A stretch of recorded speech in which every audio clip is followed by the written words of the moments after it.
하나님 말씀 미가 6장 1절부터 8절까지 말씀 보도록 하겠습니다. 미가서 6장 1절부터 8절까지 말씀.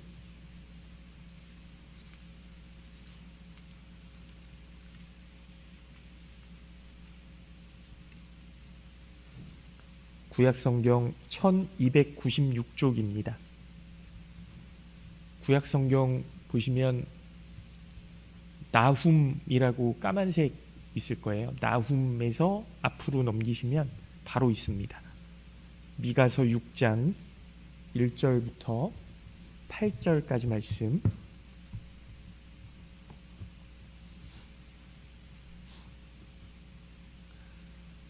제가 봉독해서 읽도록 하겠습니다. 너희는 여호와의 말씀을 들을지어다. 너는 일어나서 산을 향하여 변론하여 작은 산들이 내 목소리를 듣게 하라 하셨나니 너희 산들과 땅이 견고한 지대들아 너희는 여호와의 변론을 들으라. 여호와께서 자기 백성과 변론하시며 이스라엘과 변론하실 것이라. 이르시기를 내 백성아 내가 무엇을 내게 행하였으며 무슨 일로 너를 괴롭게 하였느냐. 너는 내게 증언하라. 내가 너를 애굽 땅에서 인도해내어 종노릇하는 집에서 속량하였고 모세와 아론과 미리암을 내 앞에 보냈느니라. 내 백성아 너는 모압 왕 발락이 꾀한 것과 부올의 아들 발람이 그에게 대답한 것을 기억하며 시딤에서부터 길갈까지의 일을 기억하라. 그리하면 나 여호와가 공의롭게 행한 일을 알리라 하실 것이니라. 내가 무엇을 가지고 여호와 앞에 나아가며 높으신 하나님께 경배할까? 내가 번제물로 1년 된 송아지를 가지고 그 앞에 나아갈까? 여호와께서 천천의 순양이나 만만의 강물 같은 기름을 기뻐하실까?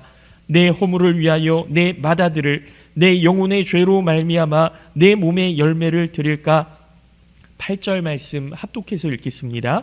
사람아 주께서 선한 것이 무엇임을 내게 보이셨나니 여호와께서 내게 구하시는 것은 오직 정의를 행하며 인자를 사랑하며 겸손하게 내 하나님과 함께 행하는 것이 아니냐. 아멘. 할렐루야. 네. 벌써 2025년 마지막 주입니다. 참 쏜살 같다라는 말이 참 피부에 와 닿는 그런 순간인 것 같아요. 2025년 첫 해가 시작된 게 엊그제 같은데 벌써 1년이 이렇게 후루룩 지나버리고 하나님 앞에 내가 뭔가 해드린 게 있나 하는 그런 마음이 참 큰 것 같습니다. 1년을 되돌아보면 아쉬운 마음이 들기도 하고요. 좀 안타까운 마음이 들기도 하고 내가 1년을 그냥 또 허송세월한 건 아닌가 하는 그런 아쉬움도 있지만 이 시간 우리 1년을 되돌아보면서 잘 정리하시고 새롭게 하나님께서 열어주실 그 시간들을 또 기대하면서 하나님 내 삶 가운데 함께하여 주시옵소서. 나의 믿음이 나의 신앙이 나의 삶이 하나님께서 기뻐하시는 모습이 될 수 있도록 도와주시옵소서. 그렇게 기도하시는 우리 모든 성도님들 되시기를 예수님의 이름으로 축원합니다. 오늘 본문 말씀은요, 하나님께서 이스라엘과 변론하시겠다. 그러니까 이스라엘 백성들이 하나님 앞에 자꾸 원망하는 거예요. 하나님, 왜 저희를 이렇게 어려움에 처하게 하십니까? 하나님 도대체 왜 우리를 이렇게 힘들게 하십니까? 우리의 기도를 듣기는 하십니까? 막 이렇게 원망하는 거죠. 그럴 수 있죠. 여러분, 우리도 기도하다 보면 우리의 삶을 이렇게 좀 되새김질해 보면 하나님이 왜 이렇게 날 힘들게 하시나, 날 왜 이렇게 어렵게 하시나, 그런 때가 있잖아요. 그래서 하나님 앞에 막 이렇게 하소연도 하고 원망도 하고 뭐 그런 게 우리의 삶 아닙니까? 그런 모습들 아닙니까? 그런데 하나님께서 우리가 탄원하는 그 이야기를 듣고 이제 하나님도 뭔가 말씀을 해주셔야 되잖아요. 변론하시겠다는 겁니다. 그러니까 하나님께서 우리의 그 원망 어린 기도, 우리의 탄식 어린 기도, 이런 것들조차도 모른 척하지 않으시고 응답해 주신다는 거예요. 근데 여러분, 그 부모님들이 거의 다 그럴 것 같아요. 자녀들이 이제 막 엄마 아빠 해준 게 뭐가 있어? 엄마 아빠 나한테 내가 뭐 해달라고 할 때마다 뭐 그때 다 해줄 수 있어? 뭐 이렇게 또 이야기한 적이 있잖아요. 그런데 그런 이야기에 부모님들이 일일이 다 대답해 줄 수 없어요. 그런데 하나님은 그렇게 해주시겠다는 것 아닙니까? 그렇게 해주시겠다는 거예요. 내가 이스라엘 백성들을 향해서 변론할 것이다. 여러분 6장 1절 말씀 다시 한번 볼까요? 너희는 여호와의 말씀을 들을지어다. 이제 미가 선지자가 이야기하는 거죠. 너는 일어나서 산을 향하여 변론하여 작은 산들이 내 목소리를 듣게 하라 하셨나니 너희 산들과 땅이 견고한 지대들아 너희는 여호와의 변론을 들으라. 온 땅에 하나님을 탄원하고 탄식하고 아쉬워하고 하나님을 원망하고 하는 모든 그 목소리에 하나님께서 하시는 말씀을 너희가 들을 것이다. 미가 선지자가 그렇게 이야기하는 거예요. 하나님은 모른 척 하시는 분이 아니시기 때문에, 반드시 응답하시는 분이시기 때문에 너희들 하나님의 변론을 들을지어다. 그런데요, 하나님께서 이렇게 말씀하세요. 내가 너희에게 무슨 잘못을 저질렀느냐? 하나님께서 우리에게 잘못하신 것이 없다는 거죠. 그리고 나서 하나님은 하나님께서 이스라엘 백성들에게 선을 행하셨던 것처럼 너희도 하나님의 말씀에 순종함으로 하나님을 기쁘시게 해야 되는 것 아니냐. 그러니까 하나님께서는 너희들에게 좋은 것들을 너무나도 많이 주셨는데 너희들은 하나님의 말씀에 순종하지 않았다. 이 이야기를 하는 거죠. 하나님께서 애굽에서 이스라엘 백성들을 종으로 살던 그 사람들을 이끌어내셨고 이스라엘 백성들의 죄를 용서해 주셨고 그들에게 광야에서 먹을 것과 마실 것을 제공하셨고 가나안 땅, 하나님께서 약속하셨던 그 축복의 땅, 젖과 꿀이 흐르는 그 땅으로 들어가게 하셨다는 것 아닙니까? 그런데 이스라엘 백성들은 여전히 하나님을 거역하고 우상을 섬기고 하나님을 떠나서 자신들이 생활하기 편한 대로 그렇게 살았다는 거예요. 내 맘대로 살았다는 거예요. 그러니 너희는 다시 하나님께로 돌아와라. 이것이 미가서에 나오는 내용들이에요. 하나님은 이스라엘 백성들을 사랑하셔서 그들이 잘못했던 모든 것들을 다 용서해 줄 테니 다시 돌아와라 이렇게 말씀하시는데 이스라엘 백성들은 하나님 앞에 또 미가 선지자에게 자신들의 의를 나타내며 나는 잘못한 것도 없고 회개할 것도 없다 이렇게 이야기하는 거죠. 그래서 하나님께서는 그렇다면 내가 너희에게 무슨 잘못을 했느냐 되물으시는 거예요. 내가 너희에게 무슨 잘못을 했느냐. 오죽했으면 하나님께서 이렇게 물으셨겠습니까? 얼마나 답답하셨으면 미가 선지자를 통해서 이렇게 이야기라도 함께 하자고 말씀하셨을까요? 서로 변론해보자. 너희들은 너희들 이야기해봐라. 나도 내 이야기 하겠다. 미가 선지자가 이렇게 이야기로 접근해서 드디어 이스라엘 백성들로부터 다음과 같은 자기 고백적인 회개를 유도해내는 거예요. 본문 6절과 7절 말씀입니다. 제가 읽어드립니다. 내가 무엇을 가지고 여호와 앞에 나아가며 높으신 하나님께 경배할까? 내가 번제물로 1년 된 송아지를 가지고 그 앞에 나아갈까? 여호와께서 천천의 순양이나 만만의 강물 같은 기름을 기뻐하실까? 내 허물을 위하여 내 맏아들을 내 영혼의 죄로 말미암아 내 몸에 열매를 드릴까? 하나님께서 기뻐하시고 하나님께서 이스라엘 백성들에게 원하시고 계시는 것은 1년 된 송아지도 아니고요, 1000마리의 순양도 아니고요, 강물과 같은 기름도 아니래요. 그렇다고 우리 첫 아들, 내 몸의 열매 이런 걸 원하시는 것도 아니라는 거죠. 그러면 하나님께서 원하시는 것이 과연 무엇일까? 이미 우리는 하나님께서 우리에게 원하시는 것을 알고 있습니다. 우리가 지금까지 무엇이 선하고 무엇이 의로운가를 몰라서 행하는 것이 아니라는 거죠. 이미 우리가 학교에서 사회생활을 하면서 몸으로 체득할 수 있었던 거예요. 너무나 단순한 거예요. 그 아는 지식들을 요약하면 여러분, 정직과 사랑, 정직과 사랑입니다. 거짓말하지 않고 남들에게 속이지 않고, 그리고 내 마음에 우러나오는 그 진심으로 누군가를 대해주는 것, 사랑해주는 것, 품어주는 것. 누군가뿐만이 아니라 하나님마저도 하나님 앞에 정직하고 하나님을 사랑하는 것. 다시 말하면 지식은요, 하나님과 함께 행하는 것이다, 이렇게 말할 수 있는 것 아니겠습니까? 미가 선지자는 우리에게 율법처럼 이래라 저래라 이렇게 이야기하는 것이 아니고요, 스스로 생각해보고 또 함께 이야기해보자는 식의 성찰과 상담에서부터 시작하는 거예요. 여러분, 이게 참 중요한 내용입니다. 신앙은요, 성경 말씀을 계속 수백 번, 수천 번 읽는다고 내 신앙이 높아지는 게 아니에요. 하나님 앞에 이 말씀을 들고 나아가서 기도하셔야 되는 거예요. 하나님, 내 마음이 이렇던데 하나님의 말씀은 이렇게 이야기하고 있습니다.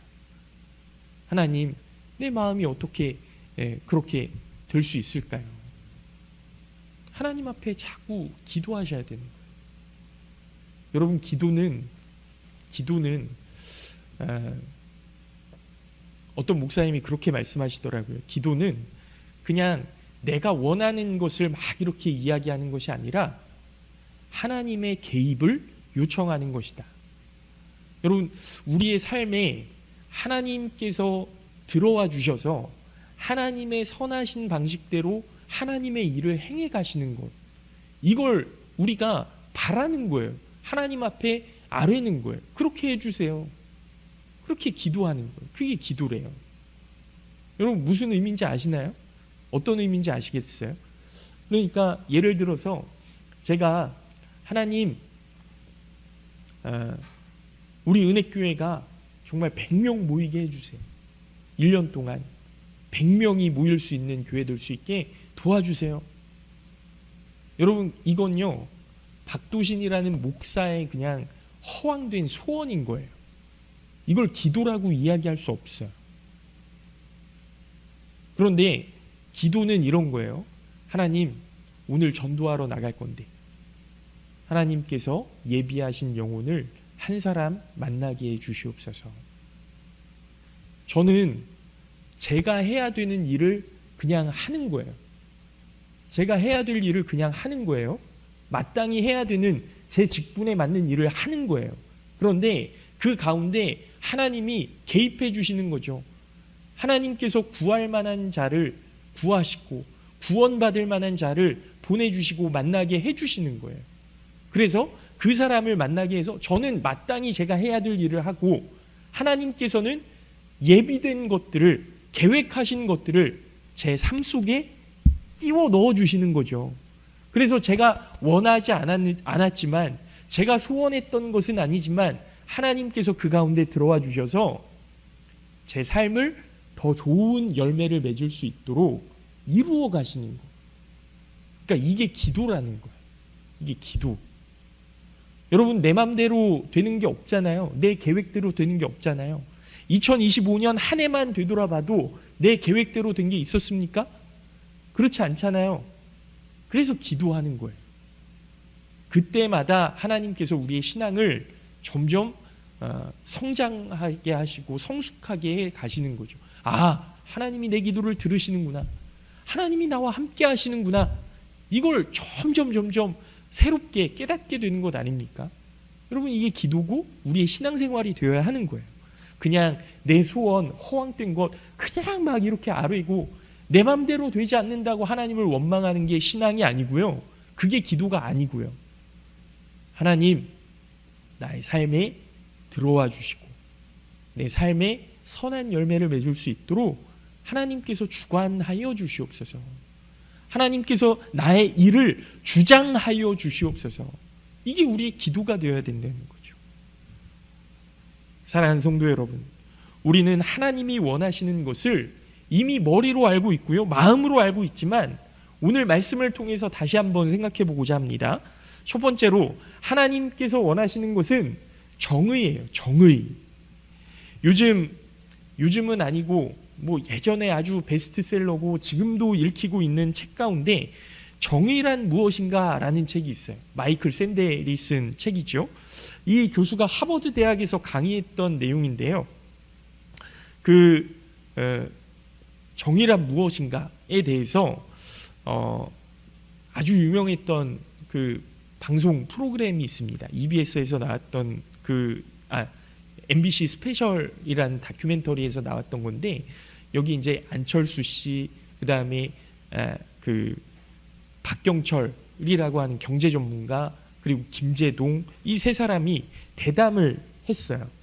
마이클 샌델 교수랑 이렇게 화상 통화로 대담을 하는데, 그 사람들이 하는 이야기가 뭐냐면, 정의가 돌풍을 일으키는 것은, 정의라는 말이 돌풍을 일으키는 것은 정의가 결핍되어 있기 때문이다라는 거예요. 여러분, 우리나라의 지금 상황을 봤을 때 정의, 이게 결핍되어 있는 것 아닙니까? 그러니까요, 대통령도 내가 잘못한 걸 몰라요. 잘했다는 거예요. 잘했다는 거예요. 국회의원들도 마찬가지예요. 잘했다는 거예요. 잘했다는. 막 어떤 국회의원은 통일교 어디에 갔는데 거긴 줄 몰랐대요. 거긴 줄 모르고 그냥 갔대요. 이 말이 되는 얘기입니까? 또 이 사람들이 20대 젊은이들에게 해주고 싶은 말을 물었더니 기성세대로서 미안하다라는 이야기를 하더라고요. 우리 사회에 정의가 결핍되어 있고 정의가 결핍된 현상에 대해서 기성세대로서 미안하다, 이런 이야기를 딱 듣는데, 그때 한 10년 전 이야기이긴 하지만 제 마음속에 참 어른으로서 저런 모습을 가져야 되겠구나 하는 생각을 많이 했었습니다. 여러분, 사실 정의라고 이야기하면 너무 거창하죠. 하지만 하나님께서는 이 정의를 가리켜서 우리가 슈퍼맨이나 배트맨처럼 정의의 사도가 되라고 말씀하시는 것이 아니에요. 옳은 일을 행하라는 거죠. 요즘 예전에 나왔던 그런 TV 광고에서 이런 것들, 그런 이야기를 많이 해요. 초등학교 때 배웠던 공공질서에 대해서 막 이렇게 이야기를 하고, 공공장소에서 시끄럽게 통화하지 않고 애정행각하지 않고 친구를 괴롭히지 않고 이런 이야기를 하면서 나중에 이렇게 이야기를 합니다. 우리 모두 다 배워서 알고 있지 않습니까? 우리는 이미 정의, 옳은 일, 여기에 대해서 너무나도 잘 알고 있어요. 그런데 무엇 때문에 옳은 일을 포기하고 마음 내키는 대로, 편한 대로 살아가는 것일까? 그게 욕심 때문이라는 거예요. 욕심 때문에. 조그만 욕심 때문에 우리는 커다란 것을 버리고 있는 것은 아닌지, 또 조그만 불편 때문에 내 자신을 속이면서 살아가고 있지는 않은지 생각해 봐야 되는 거예요. 사랑하는 성도 여러분, 나의 만족과 유익을 위해서 살아가는 것이 아니라 조금 불편하고 조금 귀찮기도 하고 나에게 조금 손해가 되기는 하지만 하나님께서 원하시는 것, 옳은 일을 행하며 살아가시는 우리 모든 성도님들 되시기를 예수님의 이름으로 축원합니다. 2025년 그렇게 해오셨던 것처럼 내년에도 정말 하나님께서 기뻐하시는 옳은 일을 행하라. 내가 옳은 일을 행하면 여러분, 우리 사회에 정의라는 가치가 실현될 줄로 믿습니다. 두 번째로, 하나님께서 원하시는 것은 인자를 사랑하시는 거예요. 인자를 사랑하는 것. 사랑과 관련해서는 너무나 많은 이야기를 할 수 있겠죠. 너무나 잘 아실 겁니다. 특히 내 이웃을 사랑하고 원수까지도 사랑해라. 이게 예수님의 말씀이시잖아요. 그런데 사람을 사랑하는 일이 참 힘들다는 거예요. 사람을 사랑하는 일이 참 어려워요. 우리 아이들은 처음 본 사람한테도 그냥 안녕하세요 인사도 잘하고, 그렇죠. 동네에서 모르는 애가요 갑자기 막 안녕하세요 그냥 인사하고 휙 지나가는 경우가 많아요. 낯선 곳에 가서도 쉽게 친구를 만들고 함께 노는 것들을 우리가 볼 수 있죠. 어째서 그럴 수 있을까?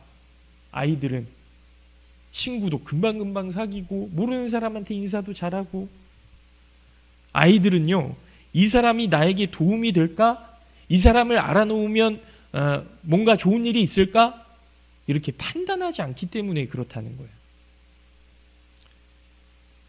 그저 친구, 너무나 그냥 그와 노는 것이 재미있고, 그냥 동네 어른들 보면 인사하라고 그렇게 가정에서 가르치니까 그냥 그렇게 해야 되는구나 생각하고 그냥 꾸벅 인사하고, 친구들도 뭐 쟤는 못 사는 애니까 친하게 지내지 말아야지 그렇게 하는 게 아니라 그냥 재밌는 거예요. 다 같이 노는 게.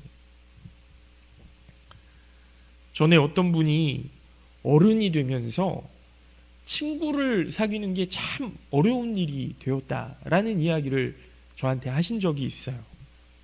이분만이 그런 게 아니라 모든 사람이 나이가 들면서 또는 내가 가진 것이 많아지면서 손해보기를 싫어하고 무엇이든지 이득을 보려는 심리 때문에 사람 사귀고 친구 만드는 것이 굉장히 어려운 일이 되어가고 있다고 생각을 합니다.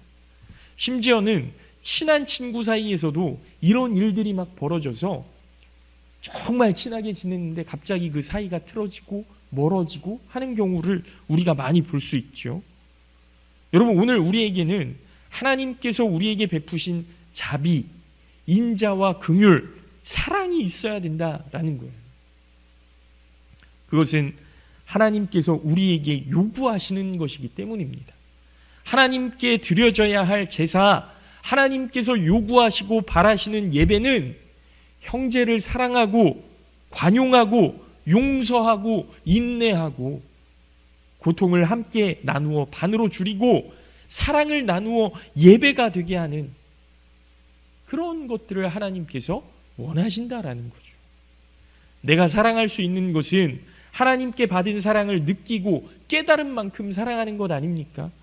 사랑하지 못하는 것은 내가 하나님의 은혜와 사랑을 깨닫지 못해서 사랑하지 못하는 것 아닙니까?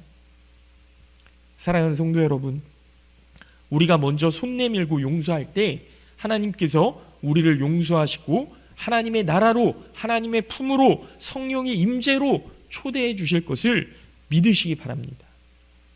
그렇게 사랑하실 수 있기를 예수님의 이름으로 축원합니다. 마지막으로 하나님께서 원하시는 것은 겸손하게 하나님과 행하는 것. 겸손하게 하나님과 행하는 것. 하나님의 일을 한다고 할 때 우리는 그 일을 성직이라고 이야기를 하죠. 하나님의 일을 성직이라고 이야기를 합니다. 그런데요, 그게 목사나 전도사 뭐 이런 자리에 있는 사람만이 성직이 아니에요. 하나님을 위해 일하는 모든 사람은 성직, 성스러운 직분에 있음을 여러분 기억하시기 바랍니다.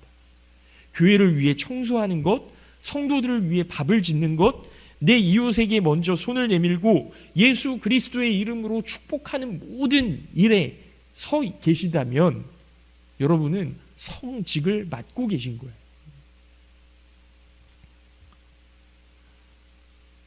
감리교는 특정한 부류를 일컬어서 사제직을 감당한다고 하지 않습니다. 그러니까 감리교는요, 만인 제사장설을 이제 믿어요. 모든 사람이 하나님께서 선택하신 사람이고 모든 사람이 제사장이다. 여러분, 이게 감리교 교리입니다. 만인 제사장직은요, 종교개혁의 큰 열매인데요, 중세 카톨릭이 왜 부패했습니까? 이 신부들만 성경을 가지고 있고 신부들만 죄를 용서할 수 있다라고 해서 그들이 권력을 가지고 부를 축적하고 뭐 이렇게 해서 그 카톨릭이 굉장히 부패하게 됐던 거거든요. 심지어는 왕까지도 심판할 수 있는 그런 권한을 이 카톨릭 교황이 가지고 있던 거예요. 이 권력을 가지니까 점점 부패하고요.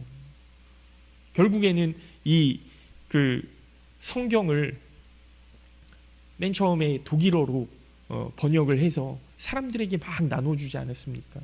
종교개혁이 일어나고 난 다음에 이게 그냥 사제들만 가지고 있는 하나님의 말씀이 아니라 모든 사람들에게 맡겨주신 하나님의 말씀이 되었던 순간이 있잖아요. 결국 제사장은 사람들을 지도하고 교육하는 종교 지도자가 아니고요. 오히려 사람들을 따뜻하게 감싸주고 섬겨주는 종, 이들을 성직이라고 이야기하는 거예요. 결국 우리 모두가 하나님께서 선택하시고 하나님께서 사용하시는 제사장, 하나님의 일꾼이라는 거죠. 그렇기 때문에 겸손하게 하나님과 함께 행하는 것은 우리 모두가 당연하게 생각하고 이루어야 될 일입니다. 우리 모두가 하나님의 일꾼으로 쓰임받기 위해서 결단해야 되고 우리 모두가 하나님의 뜻을 이루어가기 위해 하나님과 동행하는 믿음의 사람이 되어야 할 줄로 믿으시기 바랍니다. 여러분, 하나님께서 우리에게 원하시는 것, 하나님께서 나에게 원하시는 것은 정의를 행하고 인자를 사랑하며 겸손하게 하나님과 함께 행하는 것. 결국 하나님께서는 내 뜻대로 사는 것이 아니라 내 삶의 주인이 하나님이 되셔서 하나님께서 우리의 삶 가운데 들어오셔서 사사건건 하나하나마다 다 개입하시고 하나님께서 이루어 가시는 선한 열매를 맺어가는 것, 이걸 하나님께서 원하신다라는 거죠. 사랑하는 성도 여러분, 하나님께서 나에게 원하시는 것을 깨달아서 가슴에 새기시기를 바라고, 특별히 2025년을 마무리하는 이 시점에 하나님이 나에게 원하시는 것이 이거였지, 올해는 이렇게 살지 못했지만 내년에는, 내일부터는 하나님께서 원하시는 삶을 살아갈 수 있도록 하나님 도와주시옵소서. 하나님께서 나에게 구하시는 것이 무엇인지 알았사오니 그 뜻대로 살아갈 수 있도록 하나님 도와주시옵소서. 그렇게 기도하시며 승리하시는 우리 모든 성도님들 되시기를 예수님의 이름으로 축원합니다. 잠깐 기도하겠습니다.